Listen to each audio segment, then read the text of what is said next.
Hi, I'm David. This is Build to Succeed from Very Good Ventures. Today we talk with Pierre Benz, engineering manager at Headspace. We're going to talk about engineering leadership and managing teams through complex transformations. So let's go build some knowledge. Welcome, Pierre. Thank you so much for joining us on Build to Succeed. How are you doing today? I'm doing well. Thank you. How Awesome. are you Let's get it doing? started. I'm doing great. Thank you for That's great. asking. Can you let's start by maybe just giving an introduction, introduce yourself, and give us a little bit of your background story. Yeah. So my name is Pierre Benz. I live in cloudy Portland, Oregon, in the Pacific Northwest of America. And I am an engineering manager at Headspace. Headspace is kind of like known for a meditation app, mental health app. And I've been here as part of the engineering organization for the last just over 3 years. I started my journey at Headspace as a iOS engineer, and slowly but surely and steadily kind of grew there. And I'm now leading. I'm the manager in the team that is busy converting the app excitingly to Flutter. Uh, so it's both been an amazing journey.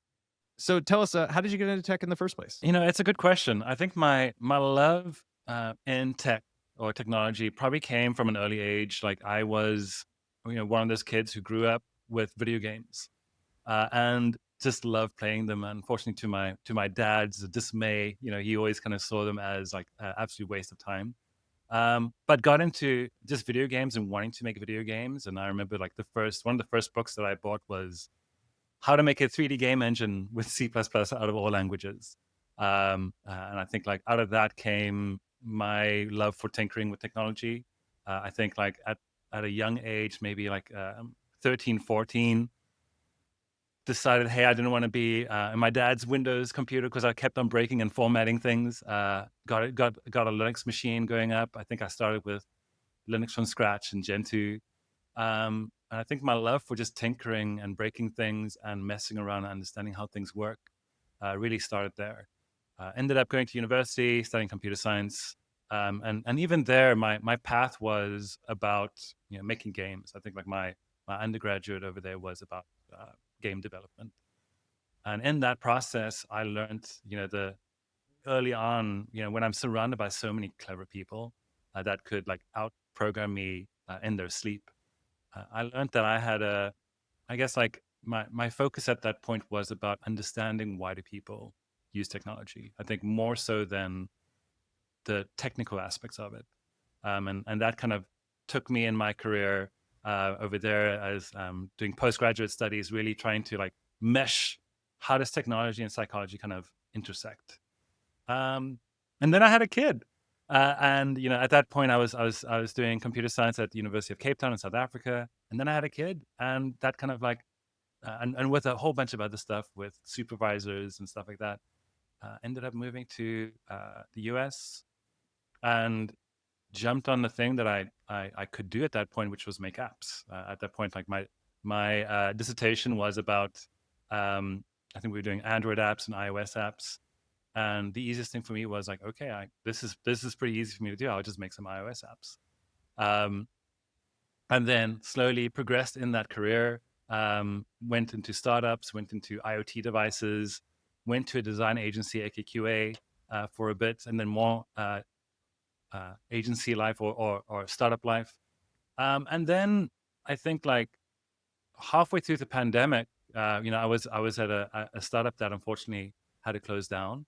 And I found myself knocking on the door again. I surprisingly enough interviewed at Headspace before and didn't get in, and then interviewed again. And I was luckily, unfortunately, I got in.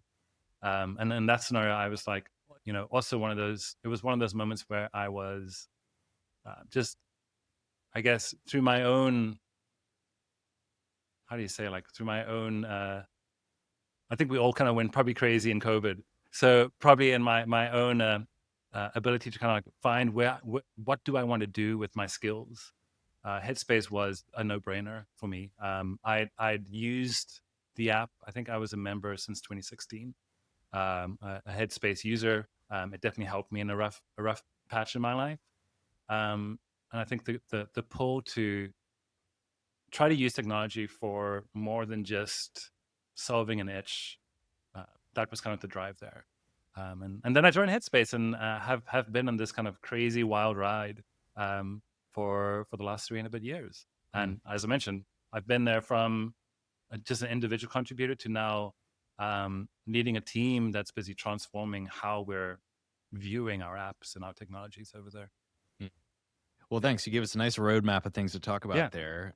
Before we get into the Headspace stuff, though, and what you're doing and some of that journey, I want to go back to one of those things about the video game stuff, if you don't mind me asking about that. Because you have kids. How old are your kids? I have, yeah. I've got a 9-year-old and a 6-year-old. Okay. So given your exposure to video games and the influence that had, what's your strategy for technology and video games for your kids?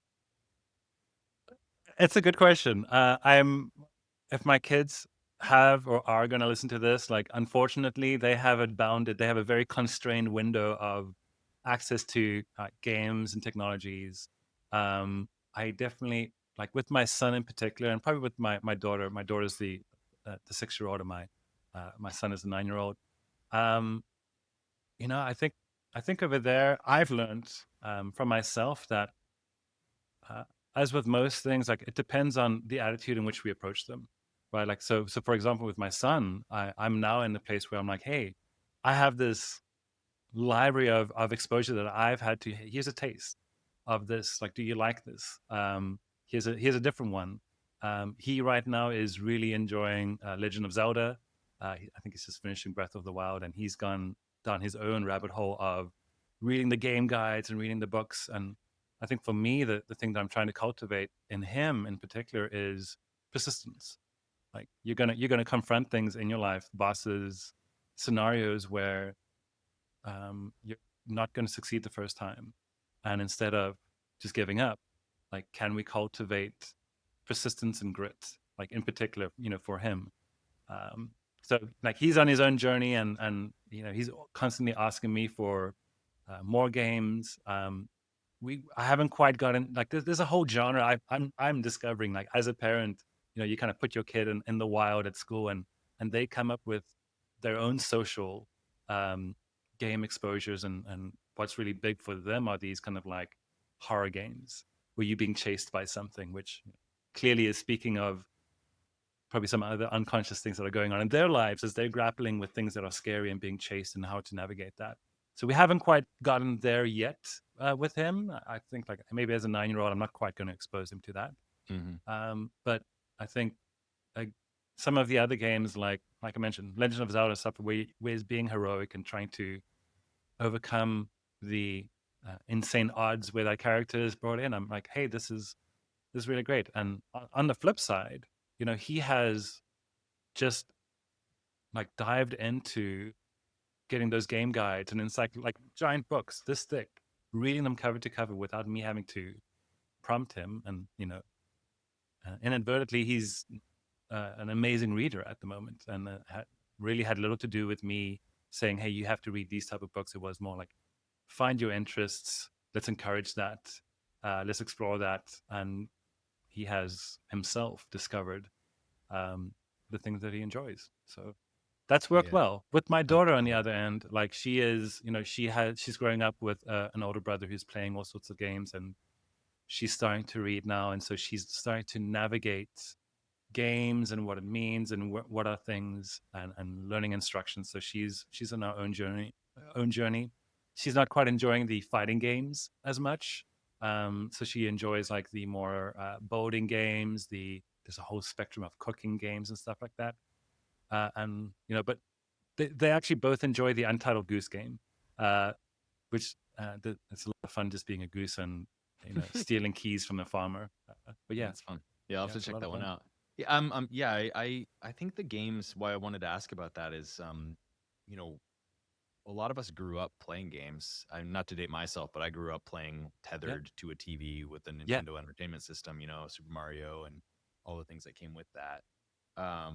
And then going through that journey, and when you get as a parent, there's this thing of like, okay, how much are we going to introduce more screens? They already have TV, all these other things, but I have just found it to be, like, just such a massive improvement over TV. Like, if they watch a TV show, they're just like zombied, But when they play games, they're solving puzzles. They're thinking about, details. My daughter's the same way. She's got this book that's like 2 inches thick about this Tears of the Kingdom, and Yeah. she has that thing like memorized. Yeah. And where I've been seeing it being really creative from the perspective, because for you as a pathway into tinkering and software engineering, like how do these things work? They like to watch YouTube videos, and they found this glitch.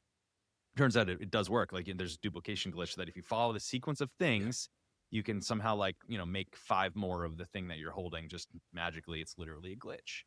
And so I think like, but they've discovered these things, they find these things, and then they start thinking about like why that might be happening, right? Like, Yeah. oh, well, Yeah. clearly, like when whoever wrote the game, they didn't properly handle this scenario, and the counter that's keeping track of how many items you're holding is out of sync with like the actual items out of your inventory, right? And Yeah. it's like it's a legitimate bug, So it's been really fun to find those things, and I just think collaboration wise, it's such an interesting thing like that. These kids are capable of exploring these worlds and all the creativity that comes with it and the heroes narratives and all those sorts of things. And I think still today they get scoffed at a little bit, but I think that they're really important, can be really important parts of someone's journey to even what they do professionally one day. Yeah, I mean, I think of like just the act of self-discovery that they're going on. I think like before Legend of Zelda, my son was into like just Minecraft, and I don't think he really enjoyed the survival aspect of it. Of like, hey, like I've got to, at nighttime these things come out and that's scary. Like, but he really just enjoyed the playground aspect of, hey, I'm going to put these things together and see what happens. And you know, for us at least, we have some constraints. I think like, I'm probably on the one spectrum of like 20 to 30 minutes a day where he can play whatever he wants to play. But the off screen, that's still continuing. Like we have a giant, he in particular has a giant Lego thing, and he is consistently and constantly building worlds. We've got his room and his floor is just about like building these platforms and stuff, and role playing and doing all this type of stuff. And I'm slowly but surely getting him into D&D because that's one of the things that I grew up with as well, which wasn't. I think he enjoys the physical aspects where D&D for us was more mental. But it absolutely is I think anything that we can do to, I guess, as parents and as caretakers, is to participate with them and growing that imagination. And I think that's the fun thing, right? Like that's what games do is, hey, what if I do this? What if I do that? And the games are a little bit more sophisticated to respond to your input. I think back in the day, ours were quite maybe not as sophisticated, but it was enough for us to want to be in that world. Yeah.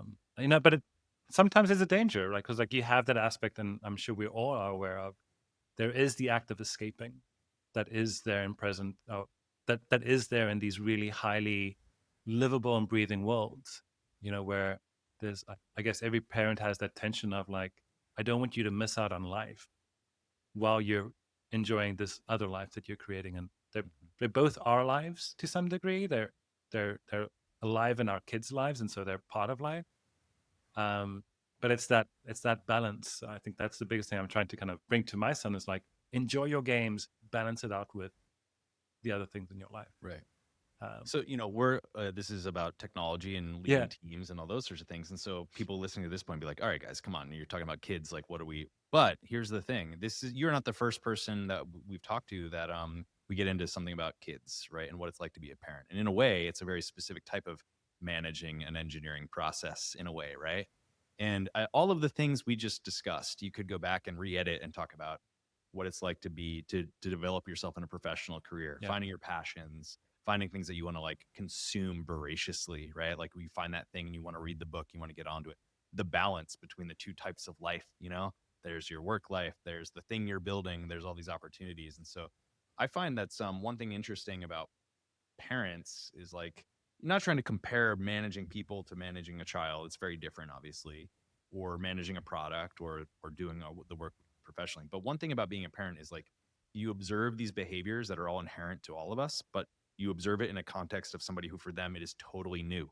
It's brand new and it's eye-opening. We learn new stuff all the time as adults, but it doesn't feel as like shockingly amazing as it does to a 9-year-old or a 6-year-old, right? So we get the pleasure of being able to observe that learning happening in real time. And I think that kind of helps us to mature a little bit and think about like, how do we bring this some of these things like patience, or how do we figure out how to guide behaviors or certain things, or understand how to like really harness your passion areas and stuff. And I've always just found that really interesting. What sort of being a parent allows you that you can bring into your life in other spheres. So yeah. Yeah, I mean, I think the blessing and the curse of being a parent and a manager is like, oh, you just never switch off.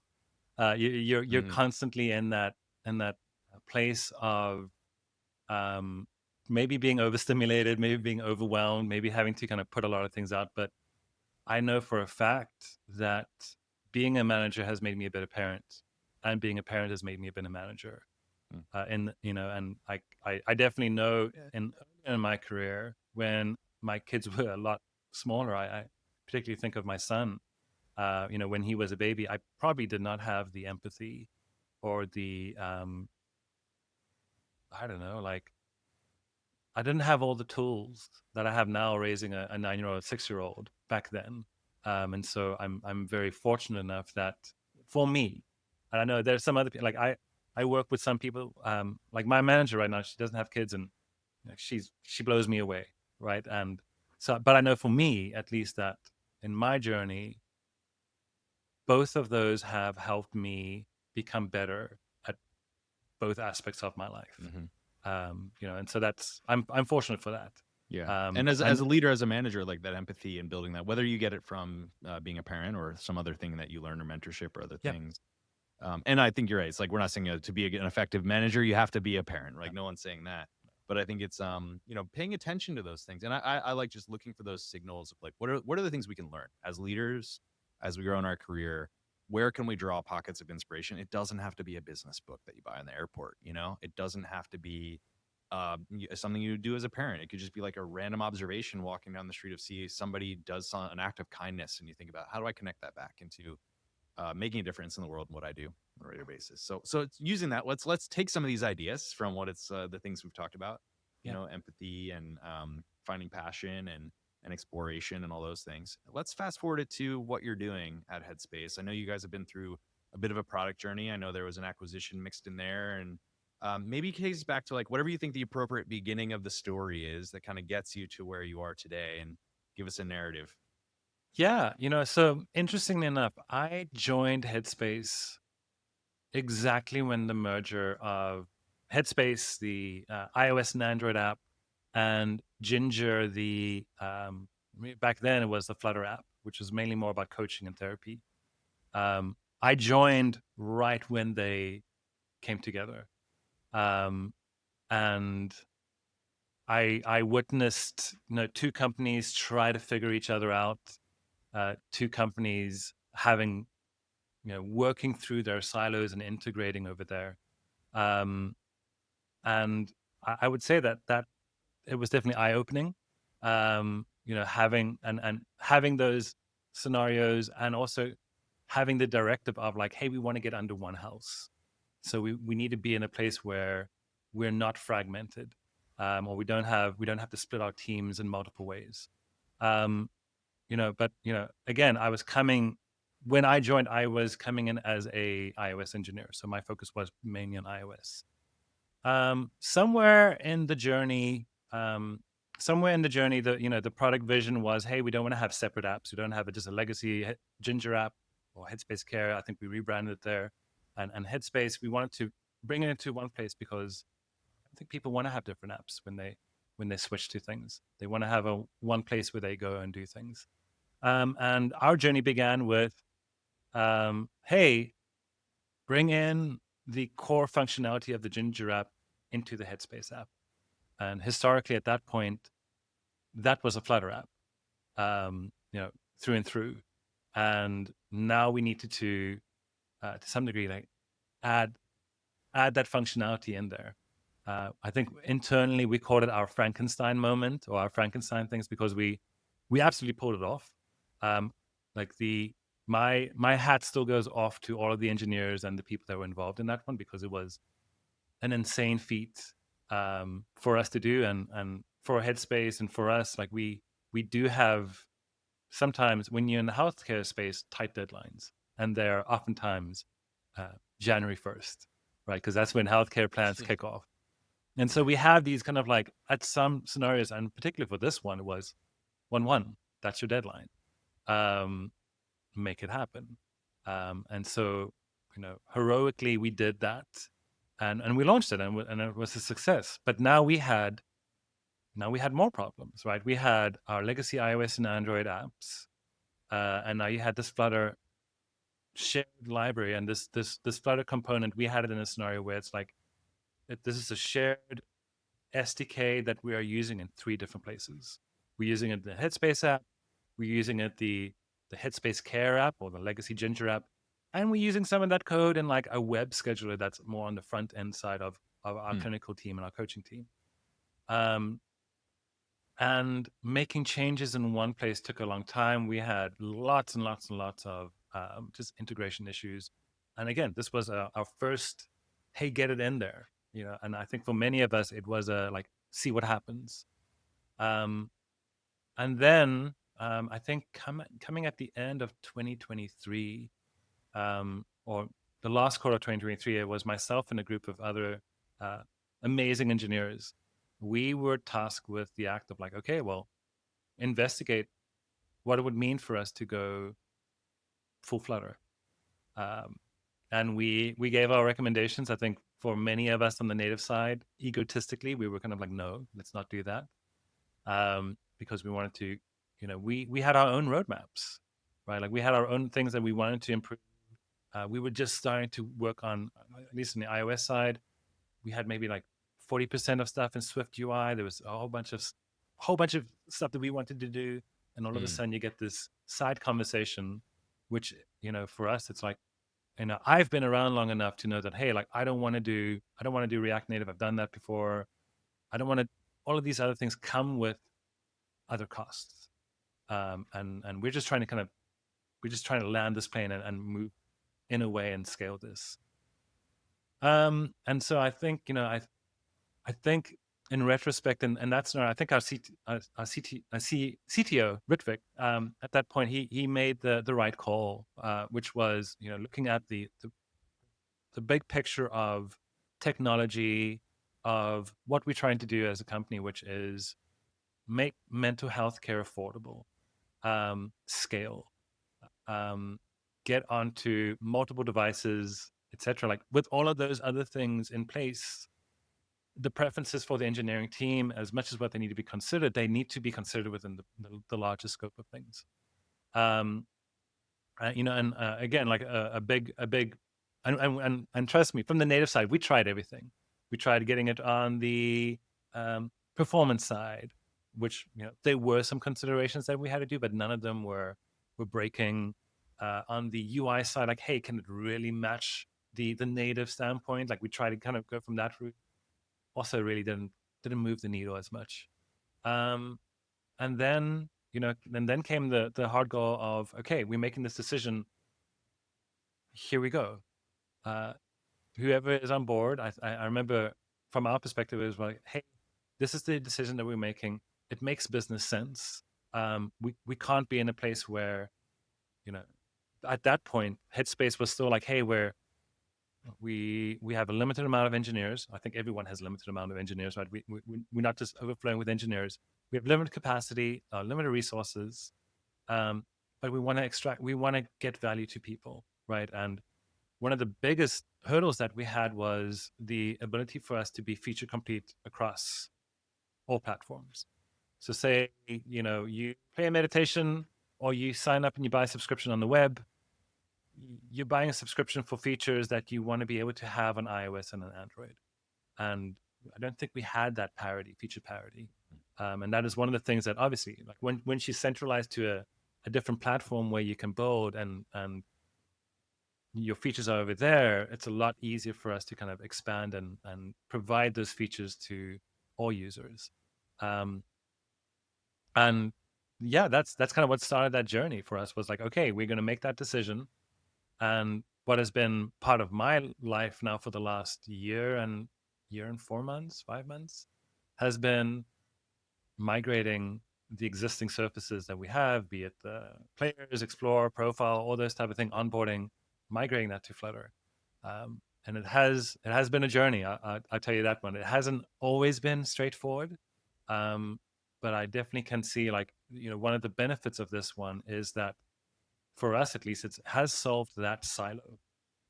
Before we had Flutter engineers and native engineers and native Android engineers, and part of that getting together and building something really has, from my perspective, um, really helped solidify a cohesive team.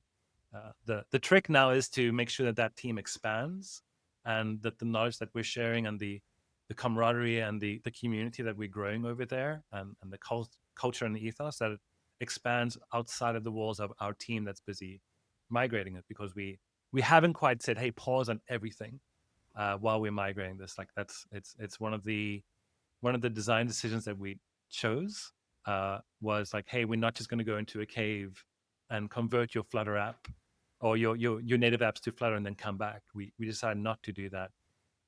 Maybe it would have been easier if we did do that, but like, we're also, I think everyone is in a scenario where, like, no one can just go away for 6 months and come back to predefined sets of designs or specs, because life's going to change. And as we are now understanding and knowing, like, the last 2 years, things have absolutely changed for, I think, most engineers.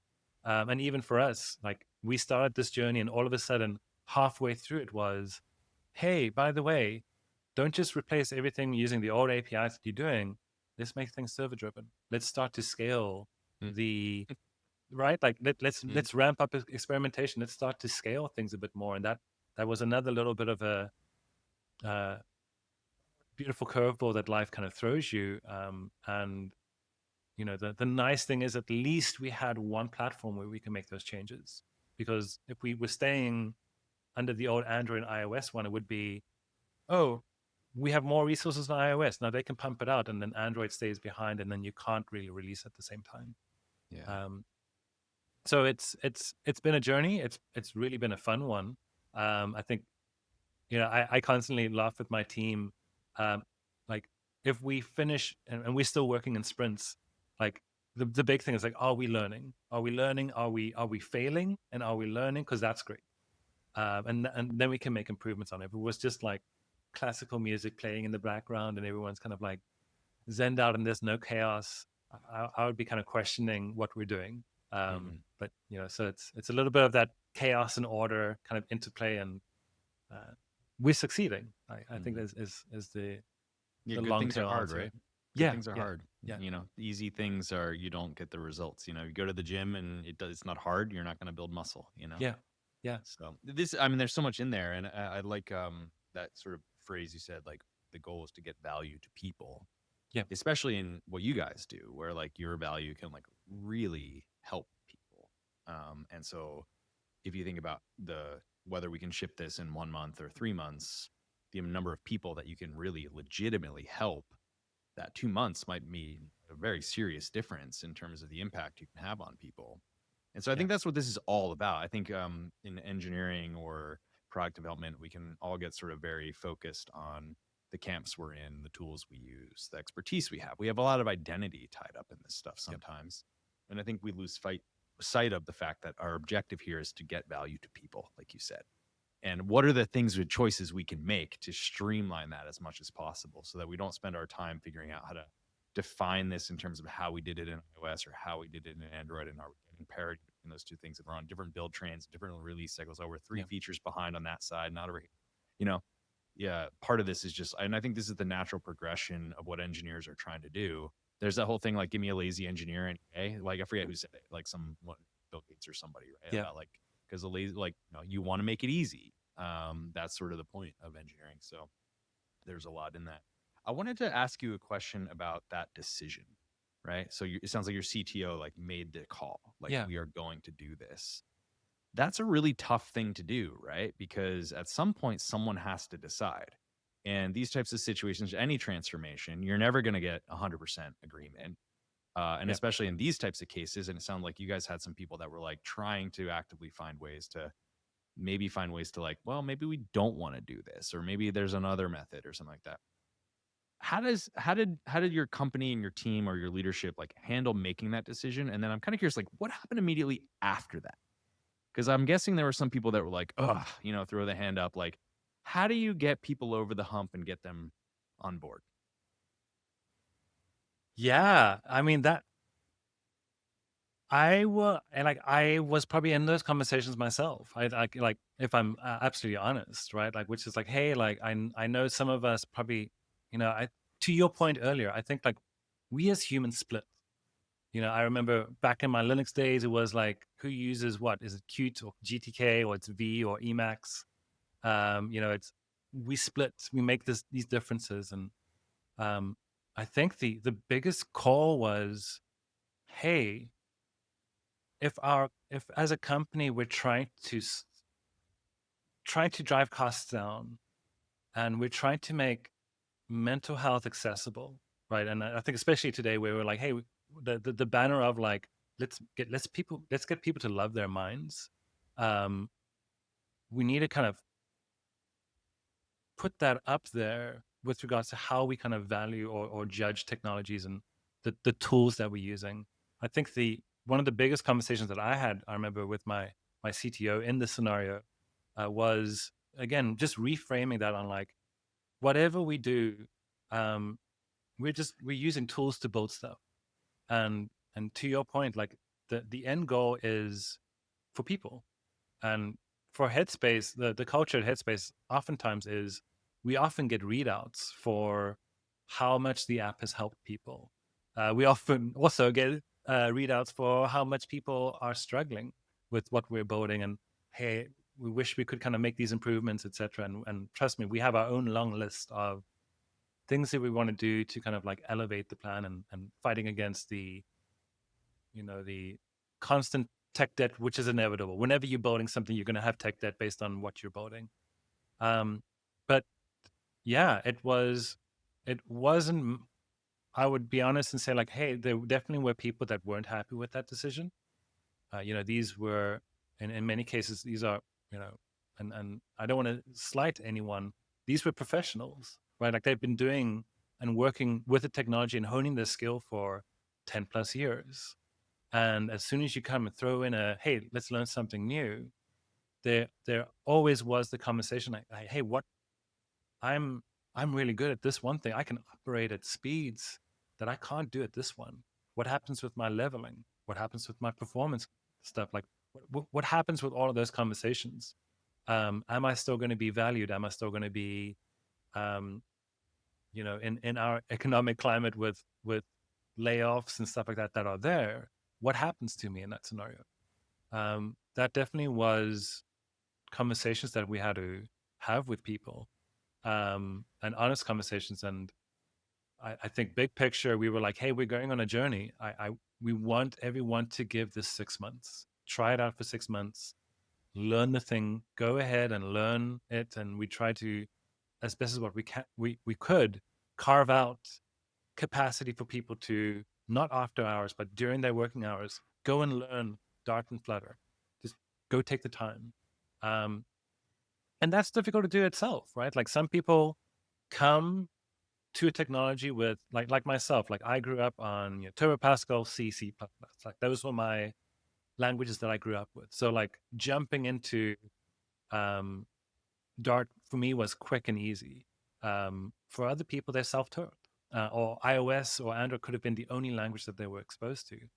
So coming up with any kind of training program or transitional program is going to be hard to do, and hard to kind of see the value immediately. Unfortunately, we did lose some people. We did lose people that said, hey, they were rock stars at Headspace, and they decided, hey, this is not for them. They wanted to stick with their career. They wanted to keep on pursuing this thing because they really enjoy it, and they wanted to keep being an expert over there. And that's unfortunate. Like I've lost really good coworkers for that. But I think this also kind of bumps up with that kind of growth mindset, fixed mindset kind of mentality of like languages and tools and stuff like that are going to change. What's our North Star? And as a company, I think that's the thing that we kind of have to hold to is what is the North Star? Is the North Star a goal for users, or is it a technology? and hopefully people aren't at Headspace just because of the technology that they're using. Hopefully it is on the, I mean, what the other day we had like a number, it's like close to 50 million people that are active users uh, for the things that we build. Um, that is impactful. That It's is amazing. from my side, like that. I still can't kind of Yeah. imagine that number. It's a lot of people that we have an impact on.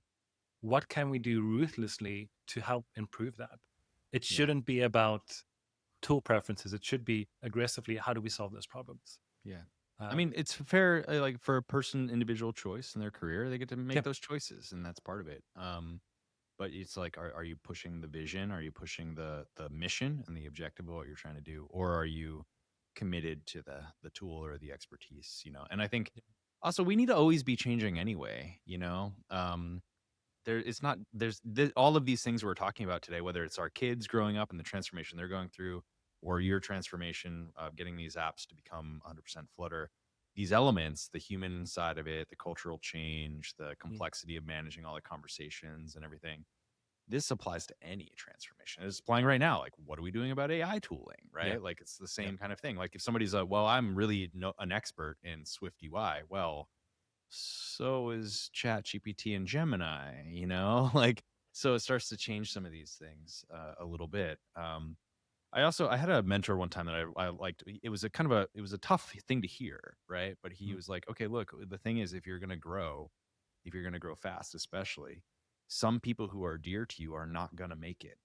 And sometimes it's going to be because they can't keep up, or they're not, like, sometimes it's going to be because their mission or their vision becomes misaligned with what you're trying to do. And I thought that was like really helpful guidance. And I think it's helpful from a manager perspective, is like, just because someone leaves, it doesn't mean that it was a bad thing necessarily, right? It doesn't mean that somebody like that person who left your team, who was an amazing good friend, maybe, I don't, or an incredible engineer, they're going to go off and do the thing that's right for them. But you yeah, can't, as managers, we have to like be very clear, crystal clear about why we're making our choices, and be comfortable with the fact that, like, not everyone's going to be along for the ride. We can't convince yeah, everyone to be as enthusiastic about the thing that we're trying to do as leaders, and especially in these moments of like hard changes where we're yeah. really disrupting what's going on. So uh one quick question about it. So, like, we talked a lot about sort of some of the cultural things and some of the difficulties, right? And then you said like there was a lot of things you had to work through. Was there anything like through this process that when you started you were like, oh my gosh, this is going to be so hard, that ended up not being that big of a deal? Like, were there any surprise, both either technology or culturally or process or product wise? Like, was there something that was surprisingly like not a big deal that you thought was going to be a big deal? Whew, that's a really good question. I think as there were many things I think that we thought were easier to do, that came out and completely took us by surprise and completely decimated any timelines that I initially had, which is always great. I would say the thing that I'm really happy about, like Headspace is known as being a very design led company. We're loved by the things that we make and the unique branding that we have. I think the thing that really, really, really surprised me is how easily what we built translated into beautiful UI that works. I think there was always this, whenever you're adopting a multi-platform technology. I mean, I remember back in the days of Swing and Java, right? Where, hey, build this thing, and you have it on the screen and you can kind of tell that this is something weird and different. I think that was the most surprising thing for me was, hey, we can build something that is beautiful, and we can build something that is fast and beautiful and that works.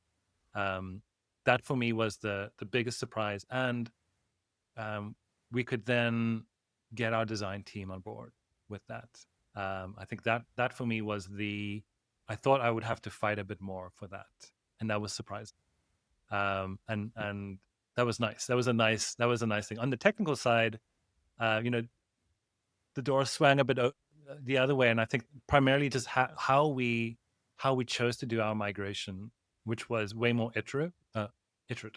Instead of, again, going into a closet and doing everything from file new, we decided to approach things from an add to app model, and those are hard, Hmm. especially when you are migrating existing functionality. I think potentially if you're adding new functionality, you might get things a bit more for free. When you're migrating existing technology, there are often things that you have overlooked or you didn't see, or cough cough, some analytic event that you potentially forgot that brings everything down internally. Those are things that are hard. They're hard to see. They're hard to plan for. The complexity is oftentimes hidden um, when you're building those things out. But for me, I've been pleasantly surprised by how quickly two things, right? Like number one, I remember myself, like I was pleasantly surprised how quickly I could contribute. I think it was something like I had like 2 weeks of just Flutter onboarding myself whilst doing day to day work, and all of a sudden I was giving a PR, a complex PR, um, into our Dart stuff, and for me it was like, oh, this is actually like Dart is programming on easy to some degree, So that for me was a a real like, oh yeah, we're going to be fine, um, with what we're building. Like what we're building is not quite that complex yet. Um, so for me, there definitely was the view of, okay, bring the cortisol down, bring all of that kind of like unsureness down, and like we're going to be fine. We just need to kind of think about this a bit more. Um, yeah. Yeah, I mean, I think that's critical to find those frameworks or models that help you like manage this complexity. Yep. And because you can really quickly fall into chaos if you don't have like strategies for that. So it sounds like you guys found some space to be able to kind of do this the right way. I mean, definitely that ad doc model is very difficult, right? But this is probably the most common way because, like you said before, you can't stop. You can't stop shipping features. Like you don't really get the luxury. Sometimes you can. I think it depends on how complex your product is or like what your strategy is and some of those types of things. Yeah. Yeah, You that's know, interesting. sorry, Yeah, like I remember when we started this journey, one of the reasons for that was when we started this journey, I remember we reached out to a bunch of people and they all kind of mentioned, hey, a migration takes 2 years. Like migrating your app takes from start to finish. Like, hey, we've done this before. This is going to take 2 3 years. And I don't think anyone, right, on the exec team or anyone is going to be like, okay, let's go do this for 2 years. That becomes a really hard sell. I think particularly when the dynamics of marketplace and user demands are going to change. So we were kind of forced into that position of like, you have to do things incrementally, step by step. I think at that point, and this probably gives a bit more of like the underlying structure. At that point, the way in which we were structured internally was we had our core team, which was a few of us, which I started off in and then started leading, which was like the foundations team, which was creating the bones and the structures for, how do you launch features on the iOS side and on the Android side, and making it play nicely on the Flutter side. Um, and then I think initially we had separate squads that would kind of do their domains of migrating things. And that becomes hard to do because I'm sure every single squad has their own, or every single group has their own roadmap stuff to do. And no one really accounts for, oh, you got to migrate this thing, and that's going to take you way more time than what you anticipated. Um, so we quickly learned, I think it took us a while, but we quickly learned that, hey, that model doesn't quite scale or work.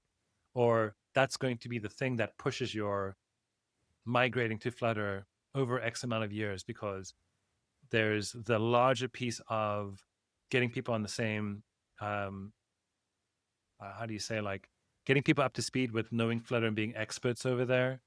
And that can be slow depending on what that particular group is busy working on. Maybe they have a way more higher priority item than converting something to Flutter, right? Like they probably have something like, hey, this is a giant unlock for this group of people. Flutter migration is probably going to be lower on that list of priorities, because it's a one-to-one migration in that sense. Mm-hmm. So we quickly learned, coming out of this year, in fact, in 2025, Jan, we made the switcheroo, which is like, we're not doing that model anymore. It takes too long. We're going to kind of have a giant group that is busy migrating the app over. And obviously you have it split up into groups because you can't have everyone doing the same screen. But that has seemed to work a bit easier. So that would be definitely be in the vein of how do you centralize knowledge? How do you get people to communicate with each other? Especially in a remote environment that we're in, which is we have people all around the world and all around the country, getting everyone into kind of like almost a quasi war room. Oh, gosh, I hate that term. But like just one room where like, hey, you're solving this problem, and there's a little bit of osmosis that happens by just being there, but you have this constant like communication and problem solving, generative ideas. That worked better for us. Maybe that works for other people. I don't know. Maybe other groups are smaller that they can kind of do that. But for us, we found that kind of centralized group, and it was a way larger group. It was about 27 people that came in. Hey, we're responsible for all the surfaces, while other groups are busy migrating things, or while other groups are busy building their own things. We've definitely seen a improvement in how do you get stuff done in that environment. The hard part is going to be, the group that we have that's busy building it, they have to disperse at the end of this kind of quote unquote migration. The hope is that they then become the leaders within their within their respective squads that can help mentor, help guide some of the other engineers that might not be that expert in Flutter or any of the other technologies. So that's kind of where we're going with it right now. But so far, so good. Awesome. I love it. And so now, as you think about where you are, you've been through this experience, you've had a career even before this particular project of this migration and things that you've learned. Curious about your takeaways, like how you've grown and maybe even the company, how it's improved. Like has going through this experience, making that call, working through it, learning these things, like changing the team structure, figuring out how to be successful of this. What is your company or what have you learned that helps you that you think will be helpful in the future the next time?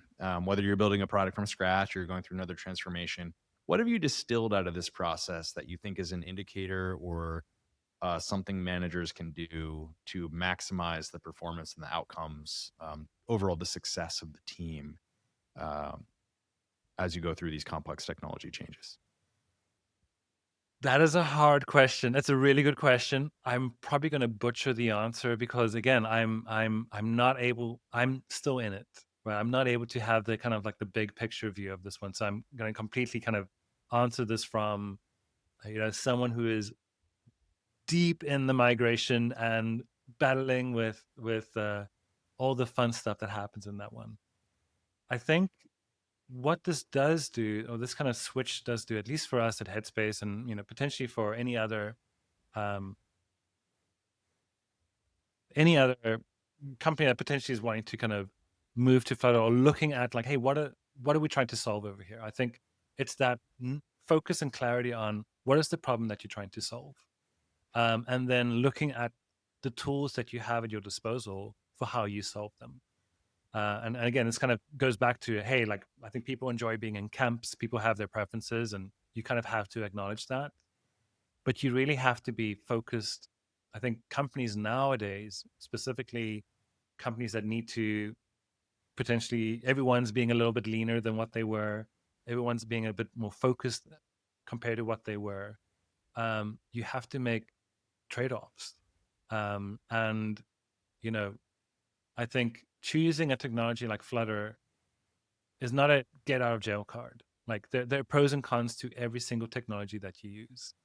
For us, Flutter is at this point a solve for a problem that we had, right? Like, our problem was fragmented code bases, things were not in parity, keeping resources at the same, rolling out value to users at the same time was a hard thing for us to solve. Flutter solves that problem for us.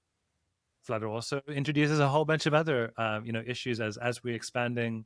We're also realizing that, hey, like there are going to be scenarios for example, widgets and Apple Watches and the ecology of Sure. devices. I enjoy using that term because like the ecology of devices is one of the things of like why I believe why we chose Flutter in the first place was people have multiple devices. They use them interchangeably.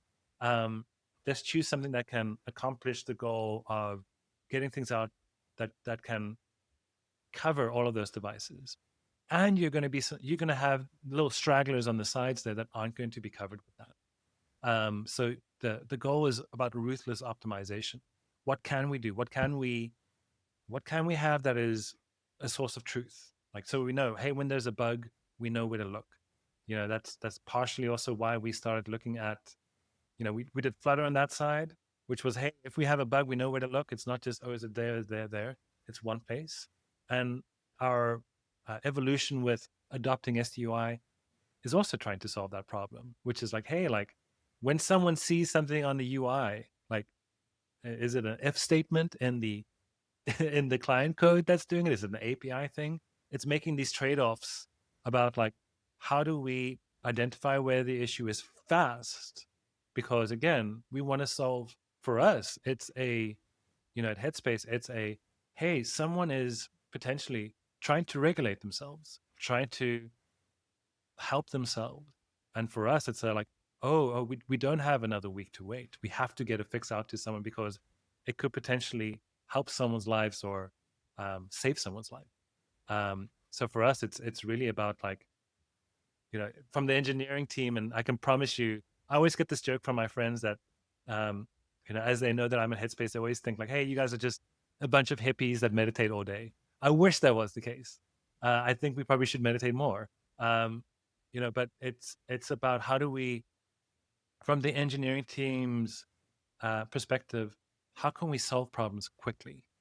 And we found that the other route, even in the when we had the mix of, we have native iOS, we have native Android, and we have Flutter, a big push was trying to get out of that place was when there were bugs, it took us days to kind of figure out, where does that bug live? Does it live on a platform service that's just out of communication? Is it something on the native side? Is it something on a Flutter side? Is it something that exists in the one app and not in the other app? Like those became so just hard to solve that I think we made the right choice. I'm like, okay, let's just like solve the problem over here. Let's move to one place so that we can make life easier for us. And at Headspace, we're doing that not just on the apps, we're doing that on the infrastructure place where we're like trying to kind of solve those, just unifying a lot of our infrastructure, I would say. And again, the goal is so that we can do more with less, I think is the big push. Makes sense. Get that value to people faster. Yeah. And commit to that. I mean, Sam Moore from Betterment, he had a line of like, everybody wants to come to the party, nobody wants to stay to clean up, and I think there's a lot of work, there's a lot of cleanup, there's a lot of things that are not the glamorous part of doing these things that you have to do to get to that sort of final state, to get value to people faster. So this was awesome. Thank you so much for doing this. I guess just to bring us home and land us here, maybe do you have any final sort of recommendations, like to your past self, or maybe even to your future self in a time capsule based on this experience? Maybe give us a little parting thought, and then also just if you're hiring or where we can learn more about Headspace. Yeah, I think so. This is something for me personally that I'm kind of dealing with. It's funny. I actually I had a therapist appointment before this one. Surprisingly enough, embrace failure. That capital F letter, that F letter, is the way that we learn. And that's sometimes a hard thing to do in technology when we're trying to get unit tests out and we have a very binary thinking. Things are passing, things are failing. Embrace failure. Embrace failure. From me on a manager perspective, it was to trust the engineers, to trust them, to trust the decisions that they make, to give them the space to make those decisions, to make the mistakes that they need to make. Otherwise, it's going to come out anyways, right? Mm-hmm. Like make them embrace non-pointing fingers. Like don't blame people, but just embrace the fact that like, hey, we're all learning. Every technology is imperfect. And so to know that technology is imperfect and we're imperfect, it means that it's going to be, how do you say it, like failure on the other side. But then the goal is to like not just keep it there, not just to avoid it, but to integrate that and to learn. I think that for me it's a hard lesson to learn. It's a hard lesson to accept. But the goal would be, how do we get better? We don't get better from getting things right all the time. We don't get things right from making the right decisions. And even in this scenario, as we move to Flutter and embrace all of this change, things are going to not always work out, and that's okay, because we can always fix it. We can always improve. There is always tomorrow in that sense.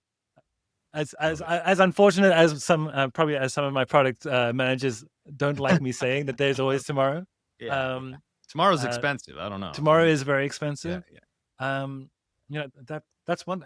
There's so much, right? Like there's so much in the engineering. There's so many final takeaways. But I would say like those are the ones that I'm learning in this journey at this point. That's great. So, and if you're hiring, or where can people find Headspace and download the app and give it a try? We are aggressively hiring Flutter engineers. There are still many open recs. Reach out to me on LinkedIn if you need to. Reach out to headspace.com. Really simple. Careers. We have multiple openings over there. We are growing. We are aggressively trying to hire. We're trying to make a really big impact. And that will probably continue as we grow and as we have more success. Fantastic. Awesome. Well, thanks again. Thank you so much. So learned a lot today, and great story. And you're very insightful and have a lot of like great lessons for leadership and management. So thanks so much for coming. Thank you, David. Thank you. Thank you so much. So happy to be here, and just thank you for this opportunity. Thank you. Thank you for joining us on Build to Succeed, a Very Good Ventures podcast. We hope you enjoy exploring the experiences and insights of leaders that have built successful digital products. Please take a moment to leave us a review, and don't forget to subscribe to get our latest episodes. Thanks again. See you next time.